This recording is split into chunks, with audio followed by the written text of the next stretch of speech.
Breaking news. YCP నేత మాజీ MP Gorantla Madhav వ్యవహారంలో నిర్లక్ష్యంగా వ్యవహరించిన పోలీస్ అధికారులపై వేటు పడింది. ఎస్బీ డీఎస్పీ సీతారామయ్యను వీఆర్కు పంపుతూ ఉన్నతాధికారులు ఆదేశాలు జారీ చేశారు. వెంటనే పోలీస్ హెడ్ క్వార్టర్స్లో రిపోర్ట్ చేయాలని ఆదేశించారు.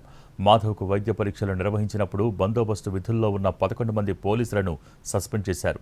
సస్పెండ్ అయిన వారిలో Arundelpet CI Veeraswamy, Nagarampalem SI Ramanjaneyulu, Pattabhipuram SI రాంబాబుతో పాటు మరో 9 మంది ఉన్నారు.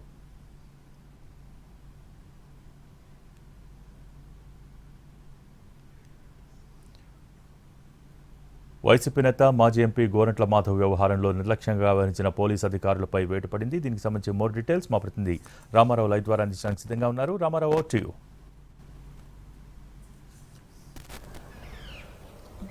భోగి గుంటూరు జిల్లాకు సంబంధించి చూసుకున్నట్లయితే పోలీసుల వ్యవహార శైలిపై పూర్తిగా ఆరోపణలు వస్తున్నటువంటి పరిస్థితి ఉంది. అలాగనే పోలీసులు విధి నిర్వహణలో నిర్లక్ష్యంగా వ్యవహరించడంతో తరచూ సస్పెండ్లకు గురవుతున్నటువంటి పరిస్థితి ఉంది. ప్రధానంగా చూసుకున్నట్లయితే గోరంట్ల మాధవ్, మాజీ ఎంపీ వైసీపీ నేత గోరంట్ల మాధవ్ వ్యవహారంలో అయితే మాత్రం మొత్తం 12 మంది పోలీసులపై వేటు పడినటువంటి పరిస్థితి ఉంది. అయితే ఆయన ఏదైతే చేబ్రోలు కిరణ్ ని మంగళగిరి నుంచి గుంటూరు తరలిస్తున్నటువంటి క్రమంలో ఆ పోలీస్ వెహికల్ ని చేజ్ చేయటం కావచ్చు, అలాగనే అతను చేబ్రోలు కిరణ్ మీద దాడికి సంబంధించి కూడా పోలీసుల వైఫల్యం పూర్తిగా ఉంది. పోలీసులు విధి నిర్వహణలో సక్రమంగా వ్యవహరించలేదన్న ఆరోపణలు ఉన్నాయి. ఈ నేపథ్యంలోనే ఎస్బీసీఐ సీతారామంజనేయులతో పాటు అరండల్పేట సీఐ వీరాస్వామితో పాటు మరో 2 ఎస్ఐలు మొత్తం 12 మందిపై యాక్షన్ తీసుకున్నటువంటి పరిస్థితి ఉంది. సీతారామయ్యను వీఆర్కు పంపిస్తూ పోలీస్ హెడ్ క్వార్టర్ కు ఎమ్మటే రిపోర్ట్ చేయాలని కూడా ఆదేశాలు జారీ చేయడం జరిగింది. అలాగనే అరండల్పేట సీఐ, నగరంపాలెం, పట్టాపురం ఎస్ఐలతో పాటు మరో 9 మంది పోలీసులపై సస్పెండ్ చేసినటువంటి పరిస్థితి ఉంది. ప్రస్తుతం అయితే మాత్రం ఈ వ్యవహారం అయితే రాష్ట్ర వ్యాప్తంగా